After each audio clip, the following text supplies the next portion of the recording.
Hi friends, നമ്മളിന്ന് ഇവിടെ ചെയ്യാൻ പോകുന്ന question electric charges and fields എന്ന ചാപ്റ്ററിലെ എക്സസൈസ് 1.16 ആണ്.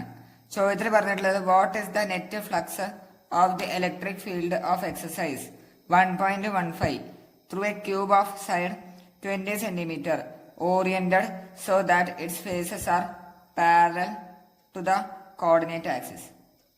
സോ ഇവിടെ ഈ ക്വസ്റ്റ്യന്റെ ആൻസർ എങ്ങനെയാണ് ചെയ്യാന്നുള്ളത് നോക്കാം. അതായത്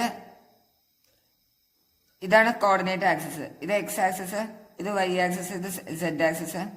ഇതിന് പാരലൽ ആയിട്ട് oriented so that its faces are parallel to the coordinate axis. Coordinate ആക്സിസിന് പാരലൽ ആയിട്ട് ഇങ്ങനെയായിട്ടൊരു ക്യൂബിനെ നമ്മൾ പ്ലേസ് ചെയ്തിട്ടുണ്ട്. ഇങ്ങനെയായിട്ടുള്ളൊരു ക്യൂബിനെ പ്ലേസ് ചെയ്തിട്ടുണ്ട്. എക്സസൈസ് 1.5 പറഞ്ഞിട്ടുള്ളത് ഒരു ഇലക്ട്രിക് ഫീൽഡ് എക്സ് ഡയറക്ഷനിൽ ആക്ട് ചെയ്യുന്നുണ്ട്. ആ ഇലക്ട്രിക് ഫീൽഡിന്റെ മാഗ്നിറ്റ്യൂഡ് എന്ന് പറയുന്നത് 3 × 10⁻³ ന്യൂട്ടൺ പെർ കൂളമാണ്. 3 × 10⁻³ ന്യൂട്ടൺ പെർ കൂളം. അത് ആക്ട് ചെയ്ത് കഴിഞ്ഞാല് ഇത് കൂടെ ഉള്ള നെറ്റ് ഇലക്ട്രിക് ഫ്ലക്സ് എത്രയെന്നാണ് ചോദ്യം. ഈ ക്യൂബ് കൂടെ ഉള്ള നെറ്റ് ഇലക്ട്രിക് ഫ്ലക്സ്. സോ ഇതെന്ന് പറയുന്നത് ഒരു 3D സർഫസ് ആണ്. ഈ ക്യൂബ് എന്ന് പറയുന്നത് എന്താണ്? ഒരു 3D സർഫസ് ആണ്. Cube is A 3D surface. Cube എന്ന് പറയുന്നത് ഒരു 3D സർഫസ് ആണ്. സോ ദ നെറ്റ് ഇലക്ട്രിക്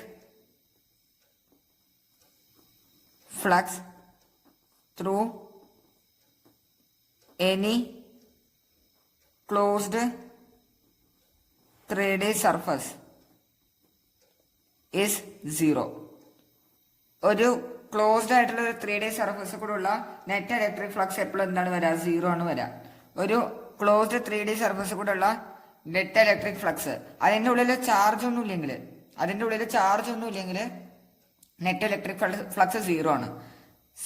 ഇവിടെ ഇതിന്റെ ഉള്ളിൽ ചാർജ് ഒന്നും ഇല്ല. അത് കാരണം ഇവിടെ ആക്ട് ചെയ്യണ നെറ്റ് ഇലക്ട്രിക് ഫ്ലക്സ് 0 ആണ് വരാം. നമ്മളോട് അതാണ് ചോദിച്ചിട്ടുള്ളത്. What is the net flux of the electric field? ഈ ക്യൂബ് കൂടെ ഉള്ള നെറ്റ് ഇലക്ട്രിക് ഫ്ലക്സ് എത്രയെന്നാണ് ചോദ്യം. അതിന്റെ വാല്യൂ എത്രയാണ്? 0 ആണ്. So five net is equal to 0. എല്ലാവർക്കും ക്വസ്റ്റ്യൻ മനസ്സിലായെന്ന് വിചാരിക്കണം. എന്തെങ്കിലും ഡൗട്ട് ഉണ്ടെങ്കിൽ കമന്റ് ബോക്സിൽ ചോദിക്കാവുന്നതാണ്. ഡൗട്ട് ഒന്നും ഇല്ലെങ്കിൽ ലൈക്ക് ചെയ്യുക, ചാനൽ സബ്സ്ക്രൈബ് ചെയ്യുക. Thank you.